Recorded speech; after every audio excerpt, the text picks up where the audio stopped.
Hey folks, Andy Patton here to preview Gonzaga's game against the LMU Lions on Thursday night. Also going to answer a leftover mailbag question comparing this year's team to last year's squad and make some WCC predictions for the rest of the week, all right here on the Locked On Zags podcast. Don't go away.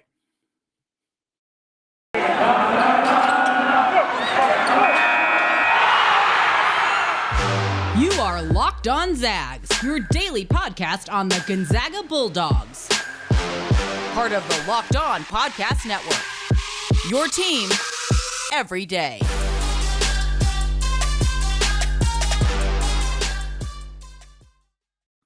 What is going on, y'all? Welcome to the Locked On Zags podcast, part of the Locked On Podcast Network, your team every day. I am your host and longtime Gonzaga podcaster, Andy Patton, ready to take you through another season of Gonzaga hoops.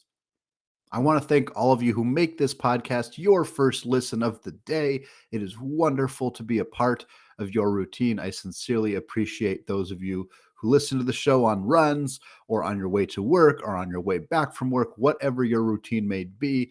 I am thrilled that Locked On Zags is a part of it. And of course, those of you who check the show out on YouTube, one of the fastest growing YouTube shows on the Locked On Podcast Network. Thank you so much to all of you who have hit that subscribe button.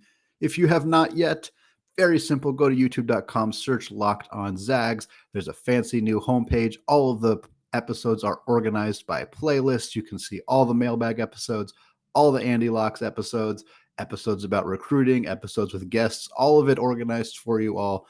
Great hub for Gonzaga content. Check it out if you have not already.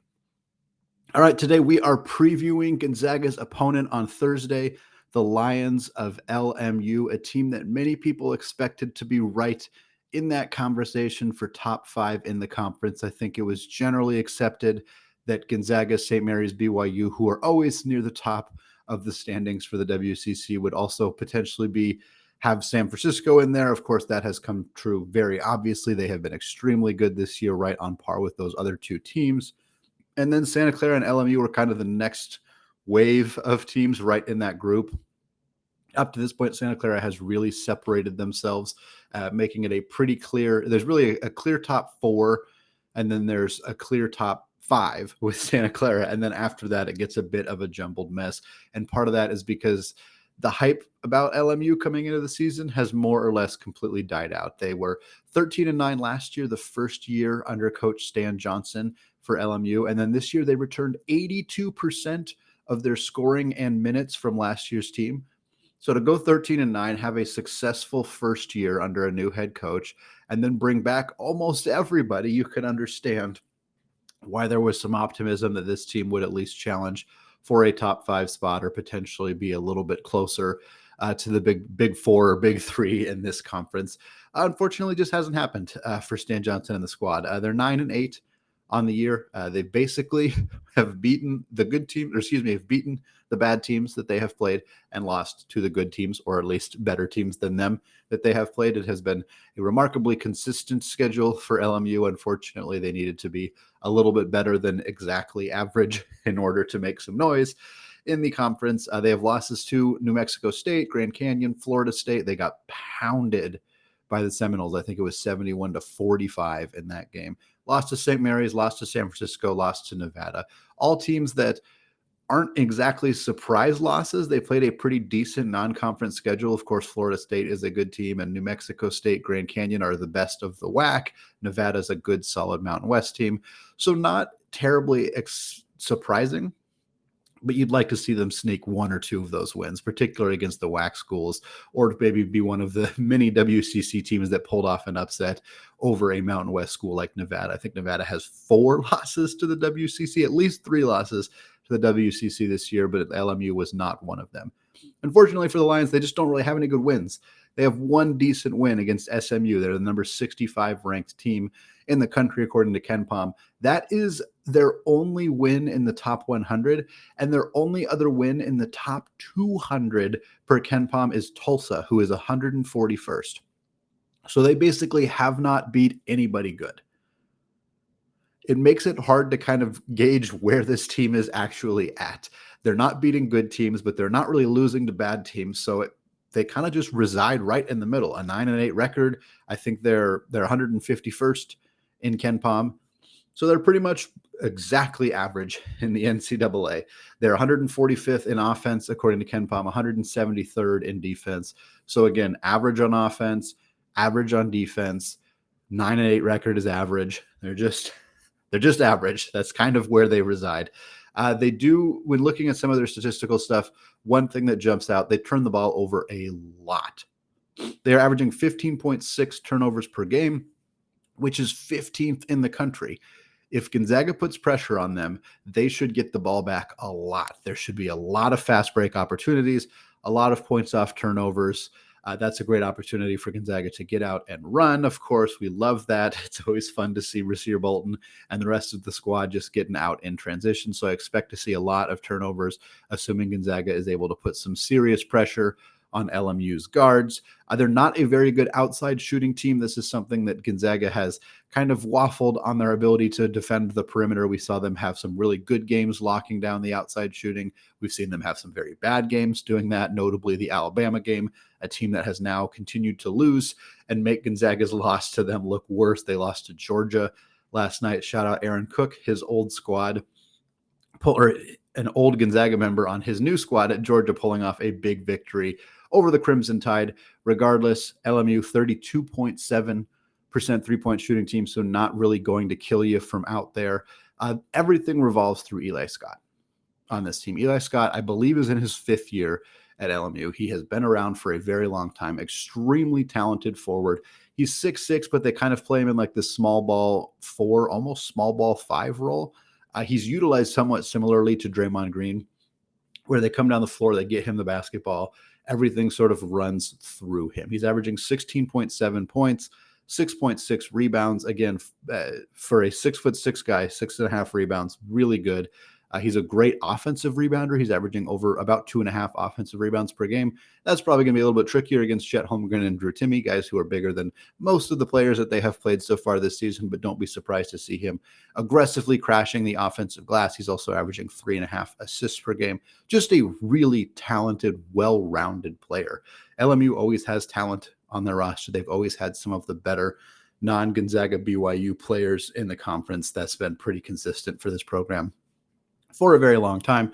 They unfortunately haven't turned it into a lot of success on the actual court, but Eli Scott is kind of the next in the long line of really talented young players on this team. And then they have Joe Quintana, and Joe Quintana can straight up shoot it. I mentioned that this team is not a great outside shooting team, but he is the exception. He's the only player you really need to watch on the perimeter. He is taking 7 3-pointers per game, so he is not afraid to shoot the rock. And why would he be? He's making them 42.5% of the time. So he is a player to watch on the perimeter, somewhat similar to like a Keyshawn Justice from Santa Clara, a guy who doesn't do a ton else offensively, but lights it up from beyond the arc. And that's obviously very valuable for them. Overall, not a team that I think is going to give Gonzaga a ton of trouble. They're not good defensively. They're average offensively. A lot of what Eli Scott does will likely be mitigated by the size of Chet Holmgren, of Drew Timme, of Anton Watson. So I think that they're going to struggle to put the ball on the hoop. I think Quintana would have to have a career night for this game to stay somewhat close. They also lost Damian Douglas. He is injured. He's their 3rd leading scorer, one of their better players. He's not going to play in this game, so that is a big bummer for them. Obviously, a player who would have had an impact on this game had he been able to play. So I don't think this will be one of Gonzaga's tougher conference games. I think LMU has been a disappointment this season in terms of how good people thought they would be coming into the year. Still got some talented players, still had an opportunity to potentially rebuild after this, but this is not the year for the Lions. We're going to come back in the second segment and talk about a leftover Mailbag Monday question that I did not get to, comparing last year's team to this year's team and talking about what their NCAA tournament experience could look like and what differences we might see this year. Before we get there, though, let's talk about Built Bar. It's the new year, so that means New Year's resolutions. If yours is about getting fit or eating healthier, make sure you include Built Bar in your plan. Built Bar is the protein bar that tastes like a candy bar, maybe even better than a candy bar. Built Bar makes it easier to stick to your resolution because it tastes so good you'll want to eat it, unlike other protein bars, which can be chalky or waxy or taste like a chemical spill. You want to eat healthy, but it just gets so boring. By now, you might be thinking, this is just not worth it. Where's the chocolate? But Built Bars are covered in 100% real chocolate. In fact, here's an idea for the new year. Go to all of your secret treat stashes, at home, in the pantry, at the office, in the car, wherever. Throw out all of the sugary or calorie-filled treats and replace them with Built Bars. So when you're craving a snack or treat, you can reach for something that's healthy and tastes incredible. Even if you're not a huge fan of working out, you can at least get something that tastes good and is good for you. That way, when you enjoy a delicious Built Bar, you can almost count it as a workout. Go to Built.com, use promo code LOCKED15, and you'll get 15% off your order. That's LOCKED15 for 15% off your order at Built.com. All right, Andy Patton here to introduce our new sponsor for Locked On Zags. That is Homefield Apparel. For those of you who do not know, Homefield is a premium collegiate apparel brand based out of Indianapolis. They offer incredibly comfortable, officially licensed school apparel with vintage college designs. We have been waiting for there to be a Gonzaga release for years. They've teased it. It's finally happening. It is the second week of their 8-week straight of big new Saturdays. It's going to come out on January 29th. Homefield dug through the archives and history of our school to find unique logos, unique mascots, and moments to make thoughtful designs for your school. Again, Saturday, January 29th, I've seen these designs. There's 14 pieces of apparel. There's t-shirts, there's hoodies, there's crew necks. It is all vintage stuff, all very, very cool throwbacks in Gonzaga's history. Folks, this stuff is really, really cool. You're going to want to get your hands on it. I can promise you that. The hardest part is trying to decide how many different things that you want to buy. It's comfortable. It's fun. The designs are unique. I got to tell you, too, you get 15% off your first purchase from Homefield if you use the code LOCKEDONZAGS at checkout. So if you can't narrow it down, you got to get 2, you got to get 3 at least. I can get you 15% off. Use code LOCKEDONZAGS at checkout at homefieldapparel.com.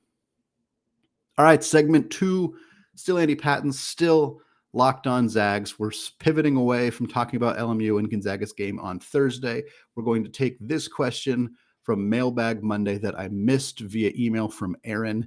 He says, do you think this year's team has the potential to be a better tournament team than last year? Aaron went on and explained a couple of his thoughts on it, including Gonzaga's inside depth, which has improved, their leadership, which he was concerned about last year, and their three-point shooting. So I'm going to talk about each of those 3 things, and then I'm going to talk about a few other kind of points that I think regarding this year's team and last year's team. I think the inside depth is huge. It is a much, much more deep inside scoring team than last year's. Obviously, Chet Holmgren is the biggest, most notable difference. Drew Timme was here last year. Drew Timme's here this year. Drew Timme is putting up similar numbers this year, at least he has in the WCC tournament or the WCC play. So I don't think there's a massive difference there. He's going to be really good in the NCAA tournament, just like he was really good last year, just like he's been really good this year. But last year, he did not have Chet Holmgren. And while Chet's impact is less on offense, it is monumentally significant on defense. This is the kind of player Gonzaga did not have last year. They did not have a big roaming rim protector. Drew Timme played almost all of his minutes at the 5. Corey Kispert was the team's primary 4. Kispert was not a great shot blocker, not a good defensive. He was an okay defensive player, but not really a post defensive player. Drew Timme has not been a great defensive player throughout his collegiate career. He certainly wasn't a great rim protector last year. Anton Watson played a lot of other minutes at the 4-5 rotating. But again, while he's an elite defensive player, he was not a rim protector, and he wasn't a good offensive player last year, not nearly the player that he is this year. They also had Umar Ballo, of course. They had Pavel Zakharov, but neither of those guys played very significant minutes. And while Ballo has become a rim protector at Arizona, or at least better at it, he wasn't really serving in that role last year. So having Chet playing 25 to 30 minutes per night, being a primary rim protector, the impact he makes on these games is so significant defensively. Even if he only finishes the game with 2 or 3 blocks and doesn't have any really signature defensive plays that stand out, you can see the impact. Players are less willing to drive into the lane. They settle for mid-range shots. They settle for outside shots. They attempt to draw contact, and he's very, very good at not fouling. So they miss a lot of lay-ins while trying to draw contact. He alters so many shots. It's a huge, significant difference between this year's team and last year's team. And when you look at teams that you face in the NCAA tournament, obviously they're all good because they're in the NCAA tournament, and so many of them are good because of their ability to get to the rim, because they have guards who are good at penetration, good at, driving and dishing, kicking out for open threes, kind of what Alabama did a lot successfully against Gonzaga. But if you have, and last year we didn't have somebody to really protect the paint. So if our guards got beat on the perimeter, it was much easier for them to convert. Drew Timme was trying to avoid fouling more than he was really doing a lot of actual rim protection. So I think that having Chet Holmgren is a monumental difference. But I don't want to take away the difference of Anton Watson. Yes, we had Anton Watson last year. We have Anton Watson this year. But it's pretty clear to anybody watching Gonzaga basketball that he is a very different player. Offensively, he's far more aggressive. He hunts his own shot. He puts the ball on the deck. He's willing to take mid-range shots, willing to take three-point shots. A really, really good finisher around the rim. That was true last year as well, but he wasn't taking a lot of shots around the rim. He's much more aggressive in this regard. Of course, he's still an elite defensive player. He's more of an elite defensive player on the perimeter and in half-court traps than he is as a rim protector. Although if you needed him to be somebody down there, he's at least good enough with his body to get in people's way, use his strength to push people around. He may not get up and block a whole bunch of shots, but he's going to still alter shots if he's needed down there. But when he's playing out on the perimeter on defense, he is a complete weapon out there. I think this team's depth in the front court is a significant difference from last year's team and will help them quite a bit in March. Getting down to the leadership thing, I don't think that last year's team had a leadership issue. That was kind of what Aaron alluded to in his question. He mentioned Andrew Nempard this year. Obviously, Andrew Nempard was there last year. He was, a first-year player in a Gonzaga uniform. Same with Jalen Suggs, obviously. But last year's team had Corey Kispert. They had Joel Iai. They had a lot of leadership on last year's roster. This year's team, I think, is also well equipped with leadership. Clearly, Nempard is now a fourth-year collegiate player who is in his second season in a Gonzaga uniform. He has, as he goes, this team goes. That's been very clear. When he has his best games, Gonzaga has their best games. That has been quite consistent. He was awesome against UCLA. He's been great in the first couple of games of the WCC. We have seen Gonzaga play extremely well in those games when he has been on his game. When he has struggled, Gonzaga has struggled. So it's a lot of it's going to rely on him. If he has a really solid NCAA tournament, if he's not turning the ball over, if he's making good passes, if he's hitting his outside shots, that really, really kind of turns this Gonzaga team onto another level. And that's what we've seen in the WCC so far. Rasir Bolton is a very good leader as well, more of a lead by example guy from what I have seen and kind of heard about him, but obviously a very experienced player who's in his fourth collegiate season as well. And then you have Drew Timme. And I've talked about Drew Timme's leadership a handful of times on this show already, but it really stood out to me against the Santa Clara game, when Hunter Salas didn't get a pass on the offensive end when he was wide open. I think Nempard missed him.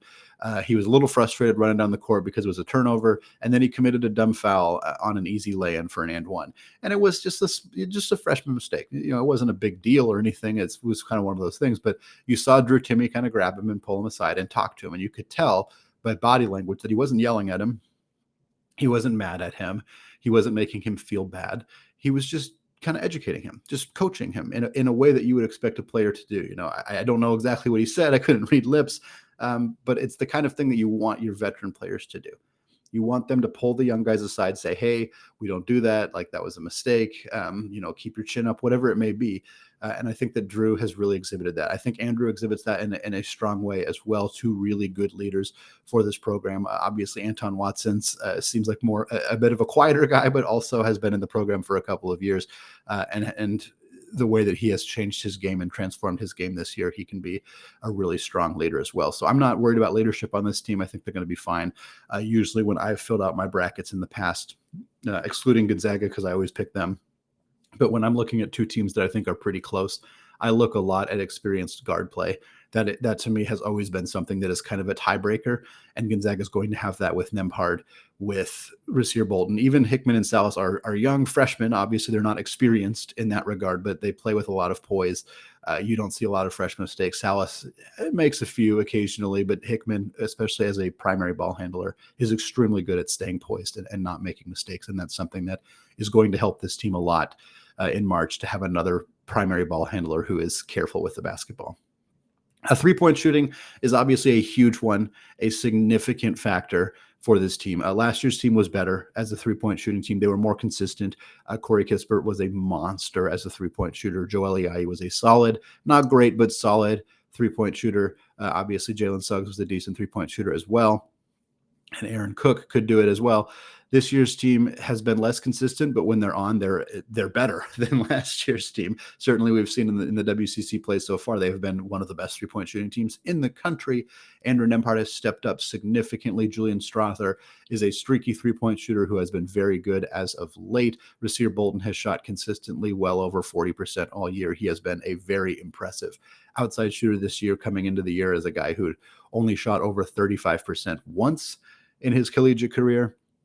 And then, of course, you have Chet Holmgren, who's a monster as a three-point shooter. He started the year out really good in his transition threes, but struggled in the half-court offense. That has started to improve. He has started to knock down his half-court threes. That progression for him is really, really important if he can continue to knock down those shots. Last year, we saw Corey Kispert get a little gassed. He struggled to shoot in the NCAA tournament. This year's team, if we run into that where we have a couple guys struggling to shoot, I could see it being an issue. But because we spread out our three-point shooting among multiple different players, hopefully that means that Gonzaga doesn't have any issues when that comes around in March. And then the last thing I want to talk about is just the depth of this team and the stronger bench play. Last year, they had Anton Watson coming off the bench, and they had Aaron Cook coming off the bench. Both good players, don't get me wrong, but Watson wasn't the player that he is this year. We already kind of touched on that. Aaron Cook was good, but he was more of an energizer bunny, kind of more of your he steadied the offense and he played a good role. But this year, I think you have Nolan Hickman playing a similar role and doing it just as well as Aaron Cook did. Anton Watson is just a beefed up, better offensive and defensive version of himself from last year. And then you have Hunter Salas, who last year, the Hunter Salas was either Strother or Harris last year.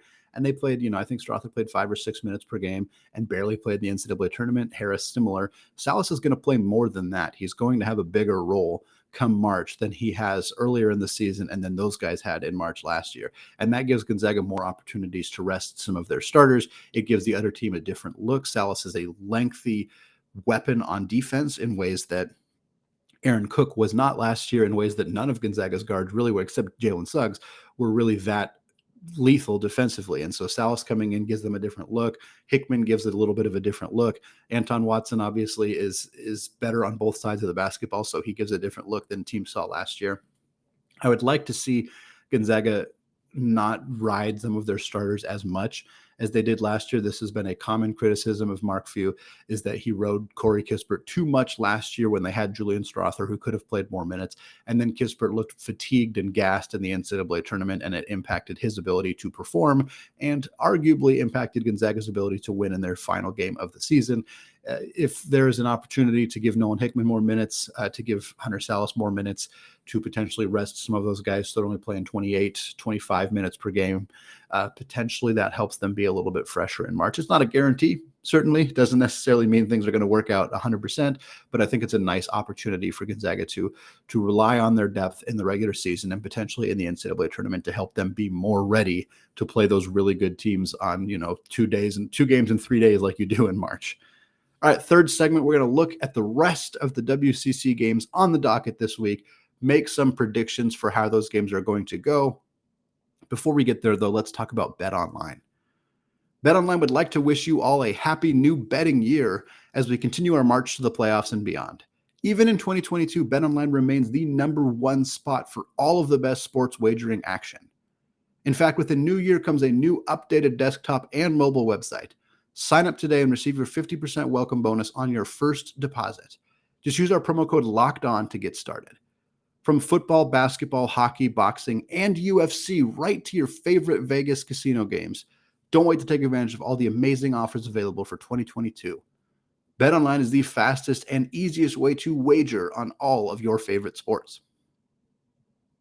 All right, segment 3, still Andy Patton, still locked on Zags, pivoting over to make predictions for the WCC slate this weekend, Thursday and Saturday games. I want to say last week I made predictions on 7 games and I went 7-0. So we will see if we can keep that momentum heading into this week. The first game on the docket Thursday night, Pacific at Portland. Not exactly the most exciting game that's going down this week in the conference. I'm probably a little too low on Pacific. They're a team I've seen very little of. They've had some COVID situations that have kind of made it harder to see them in person. I'm going to take Portland, though. Portland at the Child Center. Shante Leggins has this team rolling right now. They've been playing some good basketball. I've already mentioned they're not going to go winless in the WCC. That's already not true, as they have won a game already. I think they can take a second one here against Pacific at home. Next up, perhaps my favorite game going on this week, St. Mary's at San Francisco at War Memorial. It should be a super fun game. Regional teams playing each other. Crowd's going to be into it. I think the Dons are going to take this one. I think they can't afford to lose many more of these games. You know, they already lost to BYU. They already lost to Gonzaga. They can't keep losing to the top 3 in the conference. If they're firmly number 4 in the WCC heading into March, it's going to make their ability to make the NCAA tournament a lot smaller. So they need to win this game at home with their home crowd. I think they're going to take it. Next up, Pepperdine at San Diego. I think the Toreros are going to take this one. Pepperdine is not very good. They haven't played well under Coach Romar this year. We knew that they would struggle without Colby Ross and Kessler Edwards. Kessler Edwards, shout out to him starting for the Brooklyn Nets. He went from starting at Pepperdine last year to starting on a team that has James Harden and Kyrie Irving and Kevin Durant on the roster. Very impressive for him. He's been giving them some significant minutes. Regardless, Pepperdine's not that team anymore. San Diego at home, I think they're going to take it. And the final game on Thursday, another one I'm super excited about, BYU at Santa Clara. I believe firmly this is BYU's toughest game outside of playing Gonzaga and San Francisco and maybe St. Mary's, although Santa Clara might be even tougher than them, at least for BYU. They're a really hard matchup. They got good outside shooting, good interior depth and use of Brankic. I think Santa Clara is going to win this one. I think Santa Clara at home against BYU, I think they're going to take this one. I've mentioned that I think Santa Clara can be spoilers and can kind of, they're not going to make the NCAA tournament. That would be a really tremendous run from them in order to get into that conversation. But I think they can play spoiler, and it's not necessarily a good thing. We want the 4-bid WCC. I don't think that BYU loses an NCAA tournament spot just because they lost to Santa Clara, but it's not going to help them. And I think Santa Clara has a chance to pull this one off.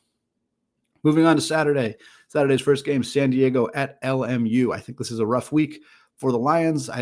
Sometimes I pick teams to rebound after getting beat by Gonzaga, but I think San Diego is going to take this one, and LMU is going to lose 2 on the road, or 2 at home this week, which is just a bummer of a week for them. But San Diego is good, and LMU, while they should be better, I'm just not sure that they're going to be able to pull this one off. Next up, Santa Clara at San Francisco, another super fun game. I don't think Santa Clara can play spoiler twice, though. I think San Francisco at home at War Memorial is going to take this one. Really nice week for the Dons if they can pull off wins against St. Mary's and Santa Clara. That helps them significantly. It's a nice win in the net ratings. It'll help them boost them up a little bit in KenPom. People won't, outside of the West Coast, probably won't view this week as a particularly notable one for the Dons, but we will know that those are 2 really nice wins for San Francisco if they can pull them off. Next up, Pepperdine at St. Mary's. I think St. Mary's is going to take this one. Pepperdine, like I said, is not very good. St. Mary's, while they are a bit unpredictable at home against this team, I don't envision it being a huge problem for them. And then the final game, BYU at Pacific. Yeah, sorry for the Tigers. I don't know if I've picked them to win a game yet this year, but I don't think, even at home, that they're going to beat BYU, especially if this is a pissed off BYU team that just lost to Santa Clara. They're going to come in and blows the doors off of the Pacific Tigers if they get that opportunity to do so. All right, that is going to do it for me today. I cannot wait to chat with you all on Twitter Thursday night during the game. It's going to be a late one, plenty of coffee to get through that one. We'll have post-game reactions, of course, as we always do, right here on the Locked On Zags podcast, available wherever you get your podcasts and available on YouTube. Hit that subscribe button if you have not already. Finally, thank you again to those of you who make this podcast your first listen of the day. Now is a great time to make your second listen of the day, the Locked On Bets podcast. Locked On Bets is your daily one-stop shop for all of your sports gambling needs. Locked On Bets is hosted by your boy Q with expert analysis and insight from Lee Sterling. All right, thank you all for listening, and go Zags.